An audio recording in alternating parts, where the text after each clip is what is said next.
Hey guys, welcome back. This is part 2 of my interview with Raoul Pal, founder of Real Vision. If you guys are interested, we've got a link down below where you guys can get a $1. You can get a trial for Real Vision. So we'll have that link down below for you guys. Highly suggest it. I've actually known about you for a while before you kind of got popular in crypto. But once again, thanks for joining us. Let's just get right back to where we were, Raoul, which is we were talking about kind of this trio of events that, or really a quattro of events, I guess.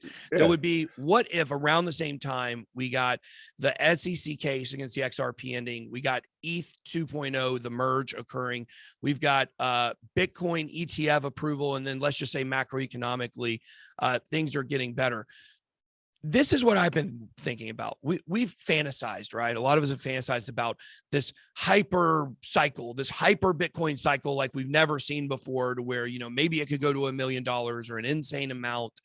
Do you think that if we were to get those 4 events going, prices start getting back to all-time highs, and let's say we're around all-time highs when the halving occurs in 2024, what do you think that could do for the Bitcoin price? I don't know, because there's something else going on, which is dominance of Bitcoin is going down over time. Mm-hmm. So Bitcoin is not the main show over time. What we're seeing is all these other use cases as well that's coming out of the crypto space.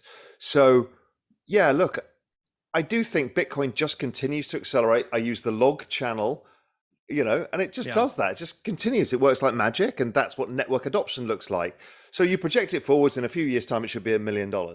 That's kind of all we need to know. How it gets there, kind of irrelevant. When you say few years, what time frame are you targeting for that? Well, if you just extrapolate the log channel, it's something like 3 years. Oh wow. Yeah, 3. It could be 3. It could be 5. But you know, not very long, right? But what's really interesting is what else happens in that. Yeah. Because every new phase, there's a whole new set of opportunities that we get given as the market matures, new things happen. That's what's really exciting to me. The kind of owning in Bitcoin and ETH, fine, you just keep hold of it, whatever, some XRP, some of this stuff, no problem. It's what else goes on. That's where really the excitement lies. The unknown unknowns, correct, if you will. That's I agree with you, because I've really been thinking a lot about, as I told you in the first part, like I'm a big believer in the 4-year cycle, and I believe we're in bear market territory right now. I'd like to see all this stuff happen. Obviously, while for me, it doesn't matter if it goes up in the long or the short term. Obviously, audience, they like when it goes up. So I would love to see a lot of these people get to a different place financially, right? Yeah. But, you know, the interesting thing is that I've really been thinking about how, now that I believe we're in a bear market, I'm reflecting back on the last bear market, and I'm reflecting on the things that I was thinking back then that were like fantasies, almost like Amazon getting into crypto, or Facebook getting into crypto, or, Goldman Sachs getting into crypto. And we look forward, you know, while all those things exactly didn't happen, pretty much things like those happened everywhere, to where now like every company is having to position a crypto strategy. And that is kind of what I saw coming. Why I went, all in on crypto in 2017. I saw something bigger. Now I've been kind of thinking, like, what are the next big things? Like, what 4 or 5 years from now are we going to look back on and say, man, we didn't see that coming? What are some trends or some ideas that you think? People are writing off the Web 2 platforms, like Facebook, Meta. It's not going to happen. Twitter. Cut forward 5 years, they're going to have Web 3 integration, all of them. Interesting. Facebook, people have to understand, is a 4 billion person network. Yeah. Within 5 years, we'll have also launched the central bank digital currencies, whether they're private sector ones like Circle. That's my big prediction. Yeah, I agree. Yeah. Or whether they're public ones, maybe the ECB tries to do a public. Either way, that's now given everybody the on-ramp and off-ramp to go into the digital world. And that's definitely coming. The sovereign wealth funds, so these are the big pools of capital from wealthy nations. That's different to the central bank's reserves. This is the wealth of nations. That is coming, because I'm speaking to them and I know that they're doing it. So that's coming. We also know that all of the investment banks are now building out all sorts of products in the space, the ability for people to trade options. So that's all coming too. We know there's a whole raft of new investment management product. That's happening.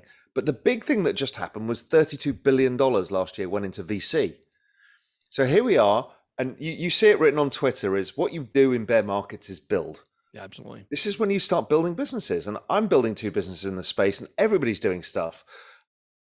What's going to come out the other side of this is wallets, security in ways that you can't, it's so clunky right now. It's terrifying, moving money from your MetaMaster to your Ledger and all of that stuff. That's all going to get solved. The wallet issue is going to get solved. Integrations everywhere is going to get solved. That's all coming. Then we'll see, I think DeFi, we saw the first wave. Everyone's now learning, building. We've got another wave of that to come. That's going to be interesting. I think NFTs have barely started. Agreed. Where that's going as a space. The use cases, I think all ticketing is going that way, for example, because everything is a proof of attendance protocol, tickets and all sorts of stuff is coming there. And I think the really big one that I talk about all the time, because I'm also involved in building a business involved in this, is social tokens. So we've barely seen them yet. So I talk about them. People go, I don't really know what you're talking about. Bored Ape Yacht Club, well, Yuga Labs, amongst their 3 projects, had about an audience of about, call it 40,000 people. Those 40,000 people owned a bunch of OG assets. Then they launch the Ape token, and the Ape token is worth $3 billion or $4 billion as of today. Okay, where the hell did that come from? 4 times the size of the original assets? It's because everybody wants to be involved in that community, and this is your currency to be involved.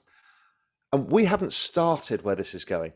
Every sports team, every massive pop star, every film, movie franchise, fashion brands, it's all going this way. So the NFT craze we've got now, cut forward to 3 years' time, and we're all going to be talking, whose networks do we own a part of? Oh my God, I've just discovered this pop star. They've just had a massive #1 hit single. My token's gone up 300x. Oh, wow. That's the world we're going to go to. That's exciting. That sounds fun. That's a journaling right there.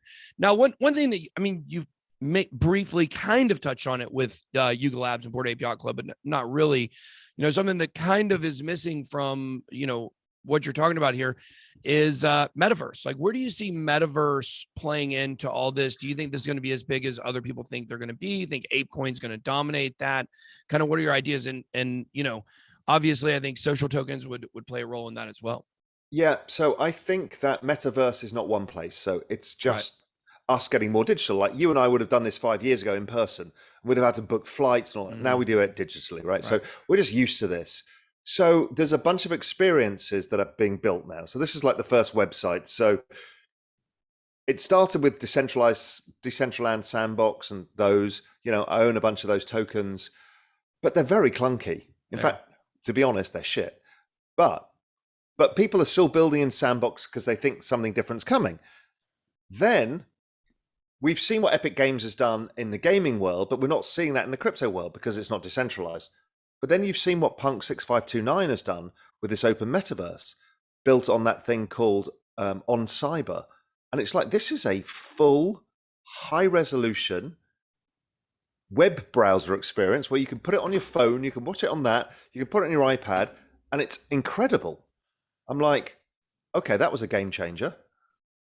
And Punk 6529 saying, well, you can build in there. So you can build your, BitBoy crypto community in there, show your NFTs off, all that stuff, and the community can do it, and it's free. It's like, okay, this is really interesting. So metaverse is coming at us fast. Again, it's one of those things that people don't see it until it's in their face. Yeah.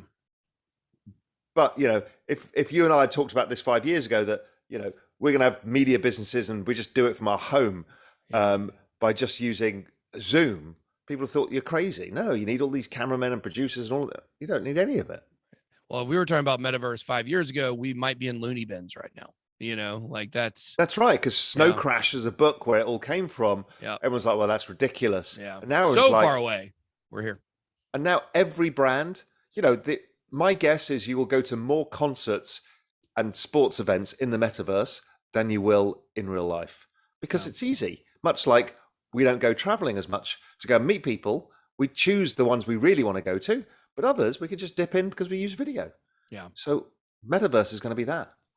Well, I think when you're talking about, I'm going to add one additional, because I agree with everything you're saying about, what the future is going to look like in crypto. CBDCs being rampant in 5 years. I mean, that's something I definitely believe is coming. A lot of the other things, I would push back a little bit on the Meta and Facebook. We can get to that in a second, but I would like to say one thing I'd like to add goes hand in hand with metaverse, which is why I brought this up, is file storage coins. Because what you're seeing is we don't have enough bandwidth in the world available pretty much to build all these metaverses at the same time and to operate them. And we have a huge plot of land in, we call it Digital City in Sandbox for BitBoy Crypto. And we've got about half of it built of our space. And we still have so much. So I contacted our guy. He was like a professional Minecraft builder. I contacted the guy and I was like, I would like to be able to go inside and see the land instead of you sending me screenshots. He said, bro, that you can't buy a computer big enough for me to transfer this to you so you can see it. And I was like, wow. Now, once it becomes rendered, now it's playable and accessible. But to get into the builders, you've got to have like these supercomputers, and you certainly aren't transferring those files to anybody else. So I can see coins like Render, coins like, Storage, Filecoin, obviously the big player right now. Anything that is extra bandwidth associated, I can see that. What are your thoughts on those? Yeah, I spoke to the head of Metaverse at Amazon. Okay. So he's the guy who deals with Epic Games and Facebook and their storage needs and their compute power needs, right? They get it. Mm-hmm. They're trying to scale this. I spoke to somebody from Advanced Micro Devices, the chip manufacturer. They're like, we're trying to solve this too by figuring out how we can increase processing power. Then there's a bunch of people working on distributed computing power. So how do we just get that computing power using your phone and my computer and whatever it is, my fridge, trying to do that. And then, as you say, there's ways of using tokens to define that. I mean, my guess is you'll be able to use the computing power in my Tesla, within the next 4 years, that I can get paid tokens for using my compute power because it sits in the garage all night. It's connected to the internet, and there's a very powerful computer in it. So, yeah, I think you're right. I think you're onto something there that all of this kind of way of solving this is a big deal. Well, I think that's interesting. Like it's so funny to me. I go back 4 or 5 years ago. IOTA is blowing up. But what we're talking about, these little microtransactions where you're getting paid, from your devices for your extra bandwidth, like these are the ideas a lot of these companies had a few years ago. Now IOTA is still around, still growing. European Union is talking with them a little bit. But we're just now getting to the place where some of this utility is. And we're still not, it might not be to the next VC cycle shows actual applications, but it is coming because so many people are working on these things. So somebody will solve them and then they'll get adopted. It's evolution of technology. That's what I tell people. I mean, people say, why is crypto going to make it? Why is it?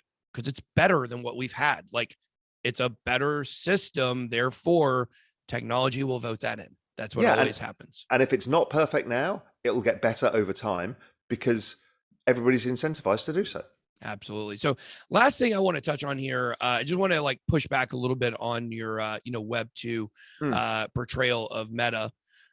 Facebook. It's hard to just say Meta because we talk about metaverse so much, but when I'm talking about Meta, talking about the company Facebook, basically, I can't see them bridge into Web 3 and into a decentralized world. They've already talked about creating their own token. Now, I'm not talking about Libra, like Libra and Diem. We know that's dead. A lot of pushback from the government on that, but creating their own token for their internal metaverse, which supposedly is going to be called Zuckbucks. That may just be a working name, but it's not much different than V-Bucks on Fortnite. It's a closed system. You won't be able to take them off. So I just can't see a world where Facebook, whose data and, who's basically their data theft in a lot of ways and stealing our privacy has become their business. It's hard for me to imagine a world that they can transition into Web 3 and leave that behind.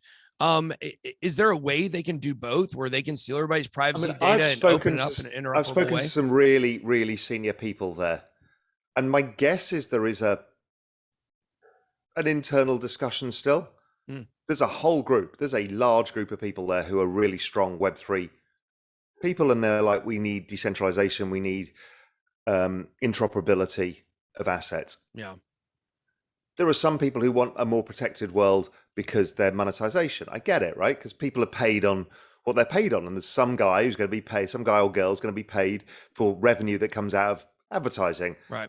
And it's hard for them to accept that they'll be out of a job if they change it.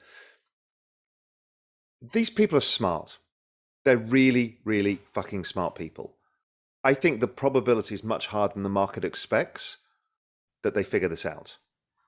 They're taking a massive bet, right? Twitter's nowhere really in this yet, but they could get into this. Twitter's never really been anywhere, you know. Google have done nothing.